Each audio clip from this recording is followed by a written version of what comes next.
Hello, I'm Anthony Prince, Technical Director of Sterling High School's spring musical, Guys and Dolls.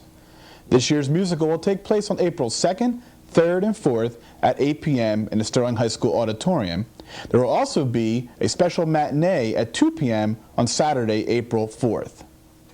As you are aware, it takes a great deal of effort by both students and staff to put on such a production.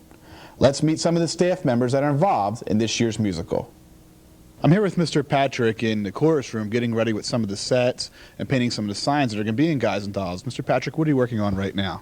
Well, one of the many hats I wear is that of art director, and that is what I'm doing today. We're making up some signs for different scenes. We're doing the Hot Box nightclub sign and the signs for the sewer scene and for the Save a Soul mission scene. You can see my enthusiastic artists here applying their various trades. All I have to do is tell them what to do and it magically appears. Mr. Mike Russo, who's the set director, has been working in the last couple of weeks getting the set together. What are we trying to achieve this year with the set on the stage? We're trying to achieve simplicity, mainly. We're using what's called a unit set, in which the same basic set serves for the whole play. And then changes in lighting and very small changes in sets will allow the actors and their costumes and their performances to be the main focus on the stage, which is what we prefer to do anyway. And what kind of colors are we going to see this year? What kind of effects do we want to see on the stage in terms of the era and things like that? Well, we have a New York City skyline that's supposed to be authentic to the 1940s. I haven't absolutely checked that, but I think that's pretty well the case. We also have colorful Salvation Army costumes, colorful shirts and hats on the gamblers, and it makes the actors stand out more. How important is the set and the colors and things like that when you put a production on like this? Well, you try to make that the canvas on which the actors can be the artwork. So you don't want the sets and things like that to overshadow them, but to support them and give them a frame within which to work.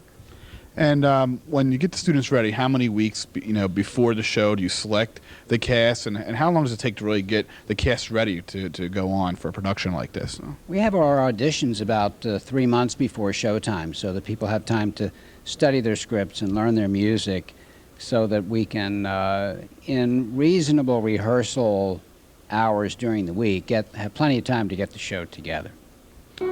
Tara, you've been the costumer for about the last 20 years here at Sterling for dramas and musicals. Tell us a little bit about what's different about this show and what kind of costumes you had to get ready for Guys and Dolls.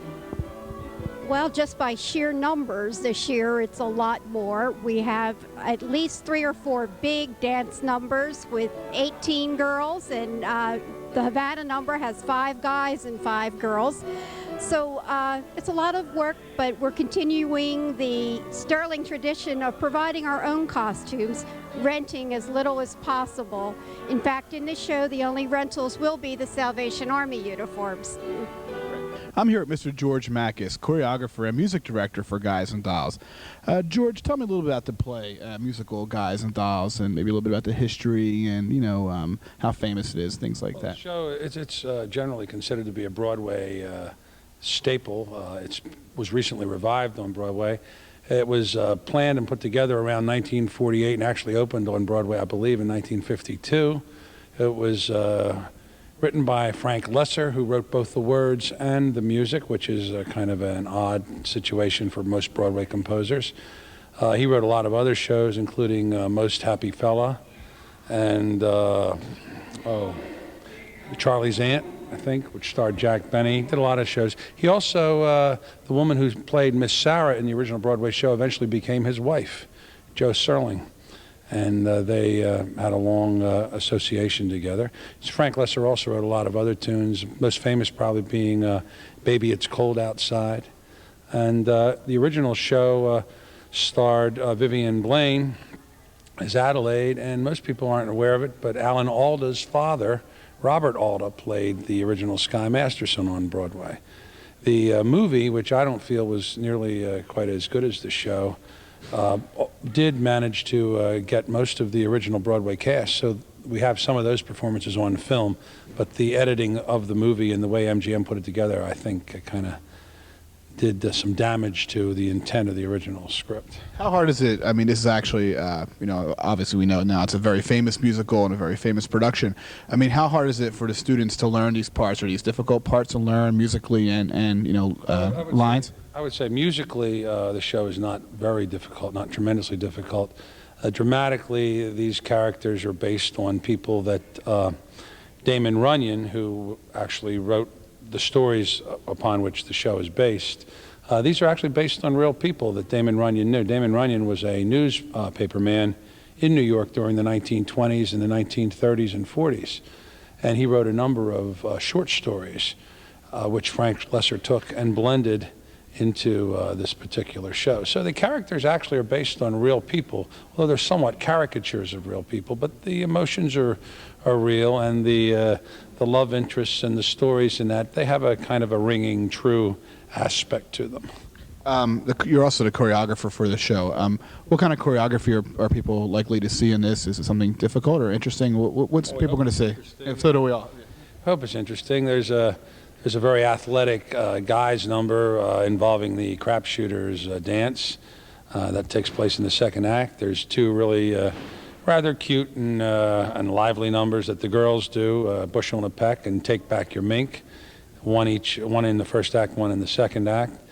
Those are the three major dance numbers. Then there's a sequence that takes place in Havana, Cuba in the early 1950s, which is fairly lively, and then there's a fight on stage also that takes place. So all of those things tend to make it interesting and fun for the kids and rather lively. The choreography is modern, basically modern dancing, that kind of thing. Tell us a little bit about the characters and some of the talent we have behind the performances and the cast this year. I know you had to pair up having two people play one part and alternating nights. Is that because we have just such a great amount of talent, or is that we just want to share it? Mr. Patrick and I, when we had the auditions, we found that we had a number of young ladies who seemed to have exceptional abilities. And there are really only two major parts for women in this show. And since, as Mr. Patrick is fond of saying, we had an embarrassment of riches, we decided to double up on the two girls' parts. The girls are all very talented and quite capable. There are basically four characters in the show that the story revolves around. There's a comic romantic situation and a serious romantic situation. The comic situation deals with Nathan Detroit and his long-standing fiancée of 14 years, Miss Adelaide. And as I said, they've been engaged for 14 years, and it all centers on whether or not she's going to ever get him to the altar. And on the other aspect, there is a more serious romance between Sky Masterson, who is a rather big-time successful gambler, and a Salvation Army sergeant named Sarah Brown. And that's the more serious romance of the two.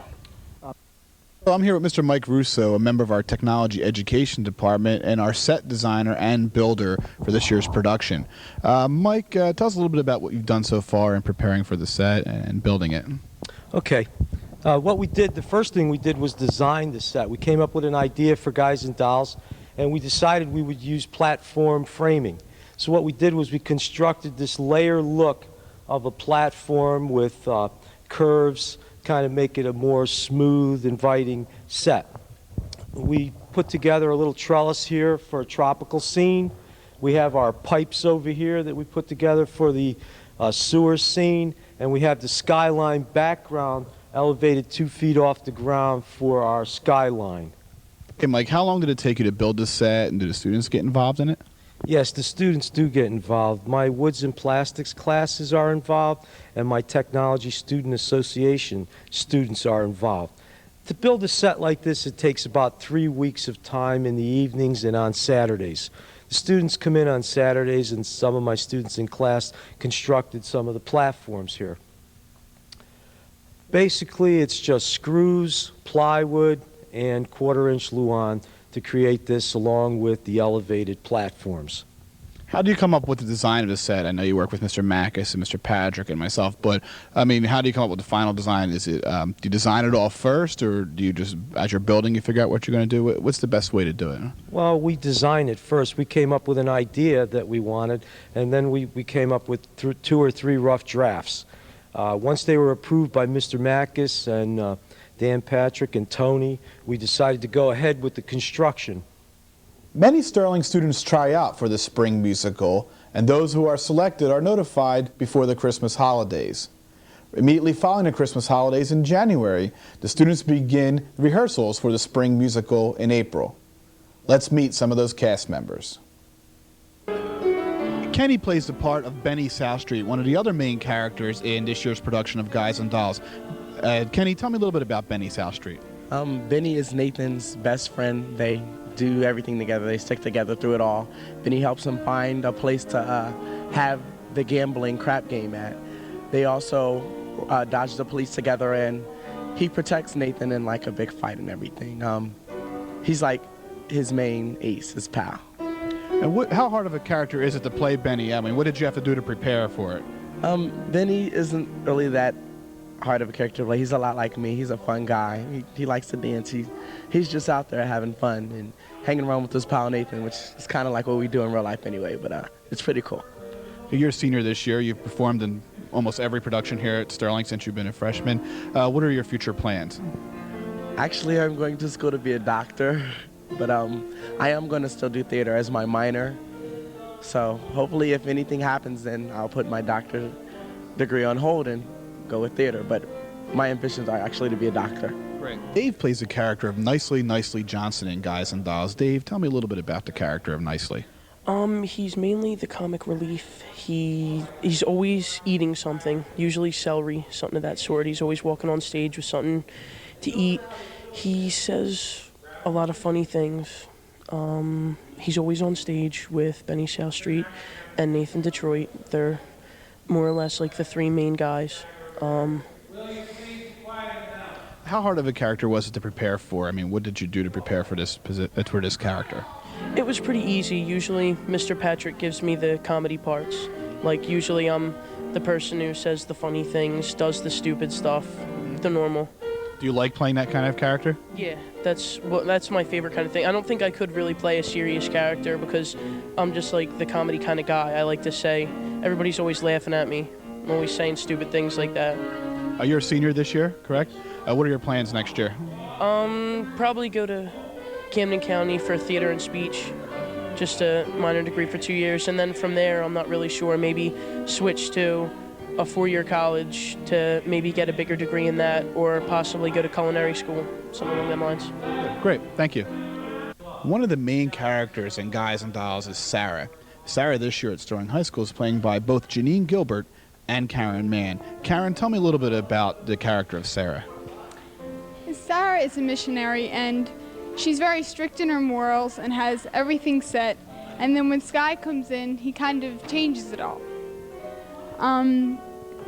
When I first got the part of Sarah, I was really surprised, and I knew that it is a lot of work. It's a lot of hard work, but it does pay off. And you have to sit down and read your lines, go over it each day. But in the end, it's all worth it when you have a beautiful production and you get a big applause at the end. What year are you this year? Are you a junior, senior? I'm a junior this year. What are your future plans? You plan to proceed in this field, or what would you like to do? I guess I would like to, as a little aside, but I guess I'm really looking to be an accountant when I'm older. Great, thank you. Adelaide is one of the main female characters in Guys and Dolls. Adelaide is played this year by both Jenna Rupertus and Maylin Culbertson. Jenna, tell me a little bit about the character of Adelaide. Adelaide's sort of a ditzy character. She's the typical blonde.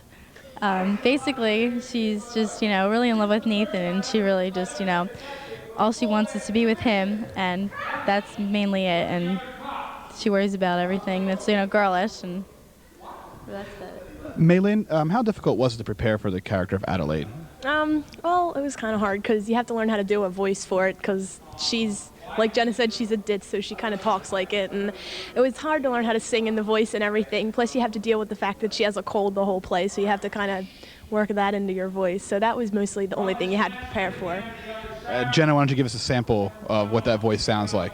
Hello, darling. How you doing? Maylin, let's hear your version. Hello, dear. Thank you very much. Often, it's difficult to realize what's going on behind the scenes. But at Sterling High School, we have 7 or 8 stage crew members working on a production like this.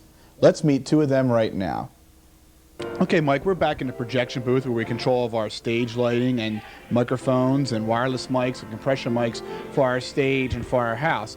Explain a little bit about the equipment that's back there that you use during a performance. Okay, this is the soundboard where we mix all of our all the different microphones and everything that produces sound on the stage. We use wireless microphones for the main characters and for many of the solos during the performance, and they're picked up by the receivers over here, which send the signal to the mixer where we control the volume of each person. Also, we use condenser microphones which are placed on the floor, and they pick up any sounds by the other characters that are not wearing wireless microphones. Also, we have several overhead microphones which just hang down and pick up, again, just like these compression microphones, they pick up the other sounds of the chorus. From the mixer, the sound goes to the amplifier, which powers the 4 speakers in the auditorium. Also, before, during, and at the end of the show, we mix in different types of music using the CD player, tape player, and sometimes the radio. And all of that is controlled by the mixer, which is probably the most important part of our sound system. I'm here with Micah Wenker, a senior here at Sterling High School. He is my assistant technical director and lighting technician. Micah, what do you do back here in terms of controlling the lights on the stage? Well, I basically just turn what lights need to be up and what lights need to be down for the play, change scenes and stuff like that. How important is it for you, like, to follow the script and know what's going on in the show and communicate with the people backstage? What I do is just basically just pay attention to what has to be done, and then once it gets done, keep paying attention to what. Do you communicate with the people working the spotlights and things upstairs? I mean, basically, you're the lighting director during the show. What do you do? Right. We usually have walkie-talkies, and we talk to each other up behind stage and up on top of the booth here with the spotlights, and so we can communicate on what has to be done on stage. And how long have you been on the stage crew? 4 years. I've been on it since I was a freshman. Okay. And what are your plans for next year? I'll probably go on to Widener and work tech and stuff like that if I can. Okay. Thanks. I hope this inside look at this year's spring musical of Guys and Dolls has helped you understand a little bit more about what we do here in the drama department. Don't forget, this year's spring musical, Guys and Dolls, will be April 2nd, 3rd, and 4th at the high school.